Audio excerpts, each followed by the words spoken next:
Friends, today we are going to start with our history chapter 3, ruling the countryside. In first chapter we came to know that in 8th class we are going to learn about modern history, or we can say that the colonial history. In fact, it was colonial history. In second chapter we came to know that how the British started their ruling power to increase in India. Okay, because we came to know that they came to our India as a trader, but how they got successful their journey from the trade to territory. In this chapter we are going to discuss many things regarding the same, right? So first, I'm telling you main points whatever we are going to learn in this chapter, so that it will be easy for you all. Okay, here in this chapter we will go through three systems of revenue collection were introduced by the East India Company. We will talk about the permanent settlement, the Mahalwari system, and the Raitwari system, right? Turn by turn. The company did this ensure a fixed and regular income. Okay, so that's why they have done all these three settlements, or they have started all these three plans: permanent settlement, Mahalwari system, and Rayatwari system. The peasants suffered under the new revenue system. Many peasants fled to cities and all. Okay, they were facing many problems. We will discuss each and every problem one by one. Cultivation of cash crops such like indigo was introduced by the Britishers. Okay, immensely it was introduced, it was encouraged by the Britishers. And what were the impact of our Indian, we will discuss in this chapter. Okay, the Indian cultivators suffered greatly because of this, because of indigo cultivation, or because of niche cultivation or indigo cultivation, both are same. In 1859 to 60 they revolted against the planter. Why they revolted against the planter, we will discuss all these things, because they were facing many problems when they were going through, or when they were doing indigo cultivation. Okay, students. As you know that we have already read in the previous chapter that the Battle of Buxar, the English East India Company got the right to collect revenue, okay, from Bihar, Bengal, and Odisha. In second chapter we have done this. Okay, as the British power controlled Indian territories, they required money, or had to bear the cost of maintaining the administrative structure. Okay, they meet war expenses and funds for buying Indian goods for exporting to England. All these things we have discussed in previous chapter second, right?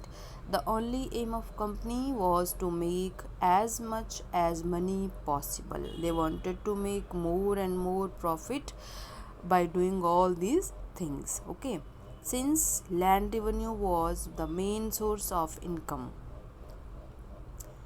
its timely collection was critically for the company. Between 1793 to 1857, the government framed so many policies, okay, aimed at maximizing the income of the British. We have done in second chapter also. Here in this third chapter we will discuss many things. What they have started, the Britishers have started new plans to make economically strong to Britishers. Okay, so first here students, I have given you some important words, okay, so that you will easily understand.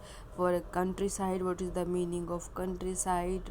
Permanent settlement, it was a settlement like permanent revenue, okay, permanent amount, or we can say that taxes, okay, they have fixed, they will not be changed. Then mahal was also a one type of revenue records, okay, so they were next in British revenue records, mahal is a revenue estate which may be a village or a group of village. Okay, that was known as a village. If that is a big village, it can be a one. If there are small depending on the number of the people that time. Okay, so then we will talk about Mahalwari system or Mahalwari settlement. What is that?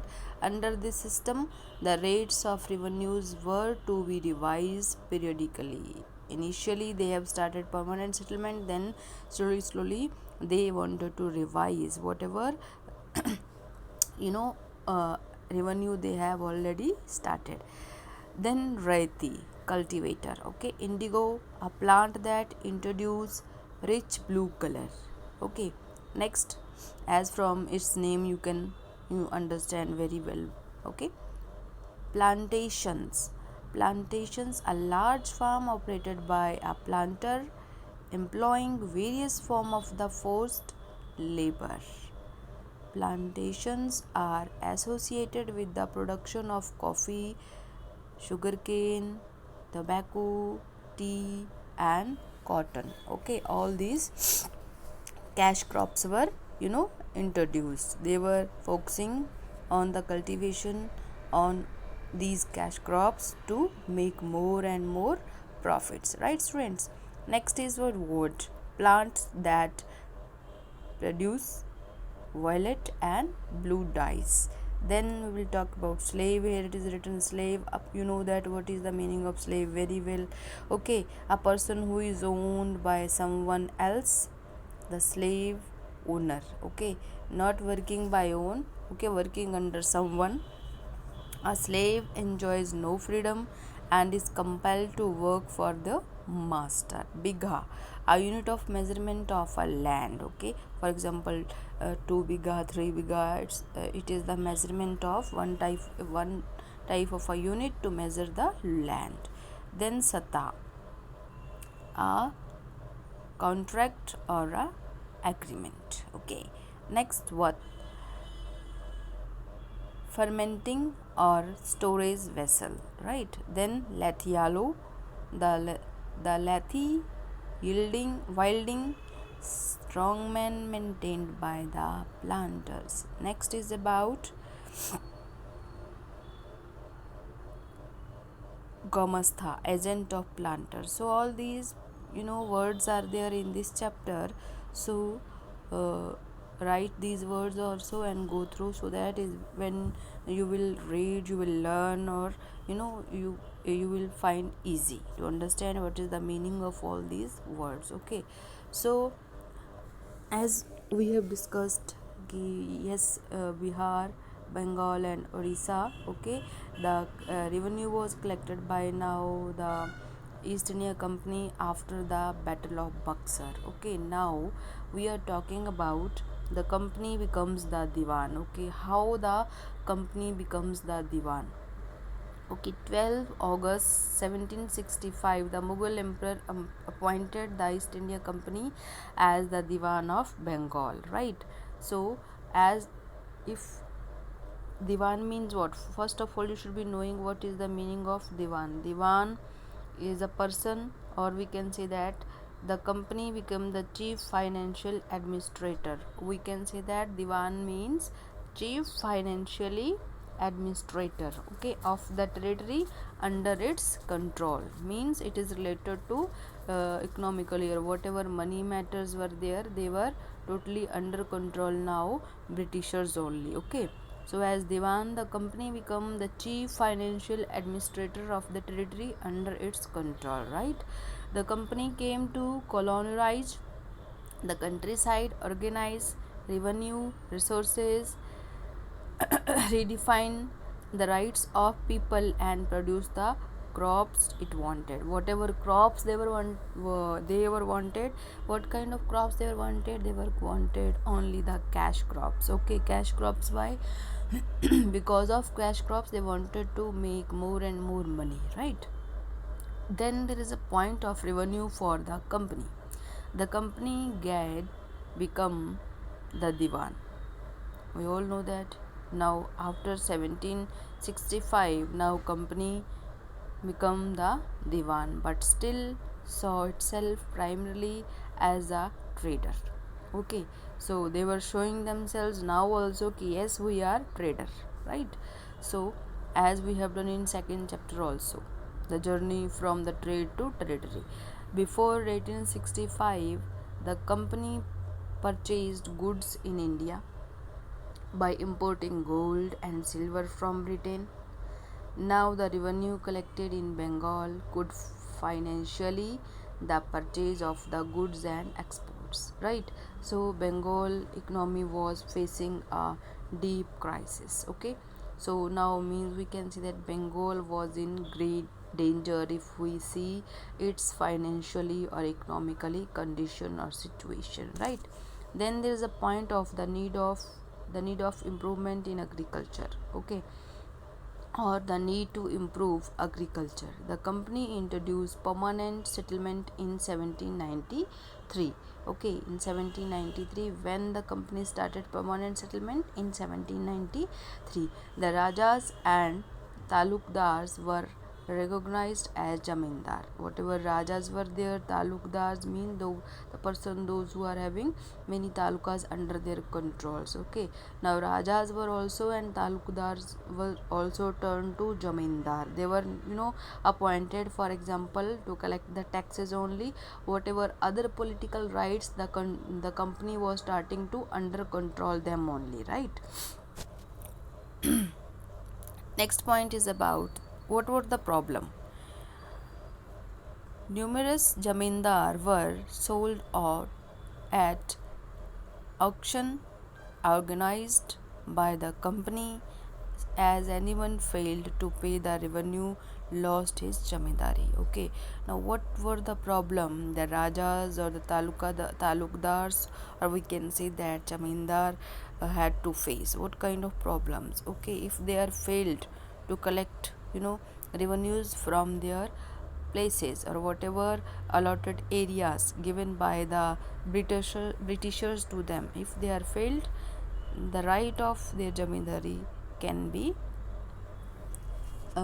we can say that they can lost it. Okay, second, the jamindar were not interested in the important in the improvement of the land. They don't want, because rajas initially, whatever the political, economical, whatever social, whatever all these things were under control the rajas only. But now the raja, we can say that the rajas were the puppets in the hands of the Britishers. Okay, they were not liked all these things.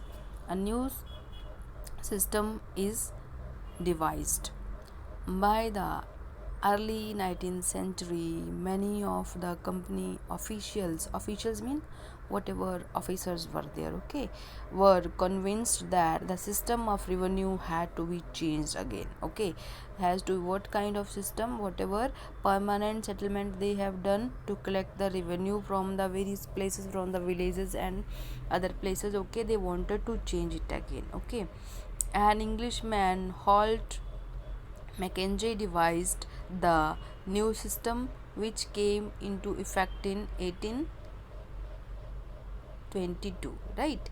This system was called Mahalwari system. Okay, Mahalwari system they have started now. Mahalwari system we will discuss later on. Okay, so we are telling we are doing the main points of this. Okay, so or I will tell you what is the in short.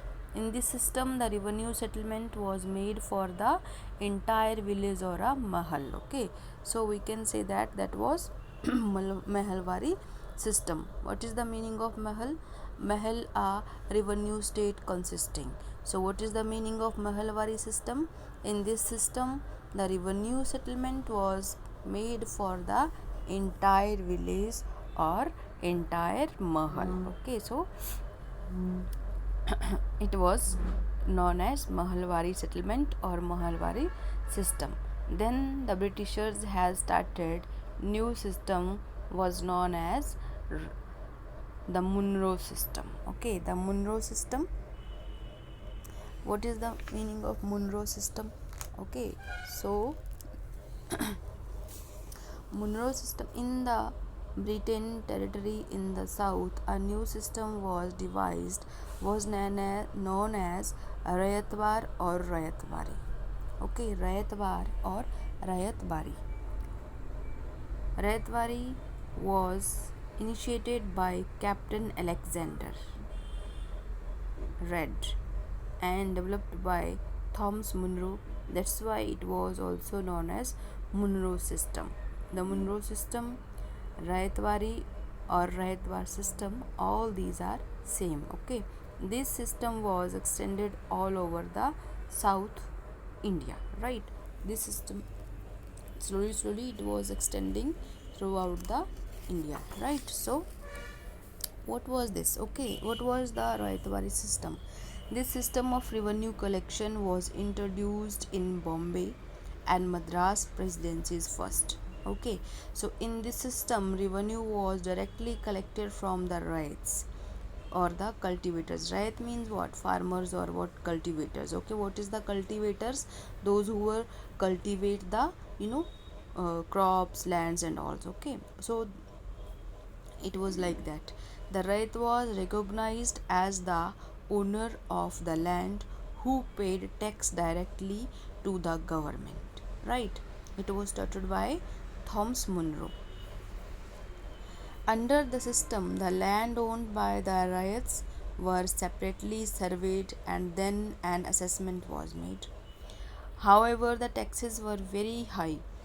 Whatever taxes were imposed on the rights and all, they were very high. Okay, and were collected rigidly matlab strictly. Okay, these whatever taxes were imposed on the rights or the farmers or the cultivators, their range were very high, they were very high, and they were collected rigidly, or we can say that they were collected strictly. The revenue payable was roughly half of the total yield. The system came to be known as Munro system, or we can say that Rayatwari system, or what is the third name of this? Rayatwar. Like this system, it was Munro who developed this system and applied it all over the South India, right? So the right position was no better than the condition of the peasants in the previous Jamindari system. The only difference was that he paid directly to the government. The peasants was so poor that he could not do much to improve the land. Unable to fulfill the high revenue demands, the poor race fled to the cities. From the village they started to go the cities. From the village they started to go the cities. Why? Because now they are unable to high rated taxes whatever imposed by the Britishers during Monroe system. Okay, so that's why they don't want to live in the villages, they don't want to live in the mahals. Okay, mahal means group of village or a village. That's why they started to fled, or they started to go to the cities. I think students, this is sufficient for you all. Okay, so whatever notes I have sent, 2 to 3 pages are there, please write in your notebook, so it will be easy to read and learn for you.